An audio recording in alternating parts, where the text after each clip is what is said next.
বিধি নাম লোৱা কিন্তু ভকতি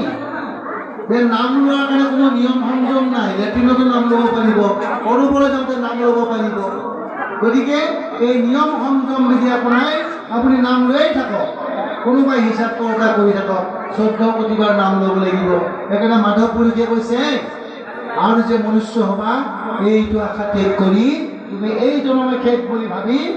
ঈশ্বৰৰ নাম তুমি কৰা জপ কৰা গতিকে চিন্তামণি এনেকুৱা জন্ম তুমি যে পুনৰ পাবা সেই আশা তুমি ত্যাগ কৰা এই ৰাম দেখাই অকণ দেখা মায়া মোহে হুয়া বন্ধ হে কৰা কৃষ্ণ কথা মধু পানত প্ৰবন্ধ কৃষ্ণৰ কথা মধু বুলি কৈছে মিঠা তাক তুমি আত্মনিয়োগ কৰা তাকে নকলে আমি কি কৰোঁ আমি কি মধুত নিয়োগ কৰোঁ মনোনিয়োগ কৰোঁ এই যে ভৱাটৱী বৰ্ণন ভাগৱতৰ ৫ম স্কন্ধ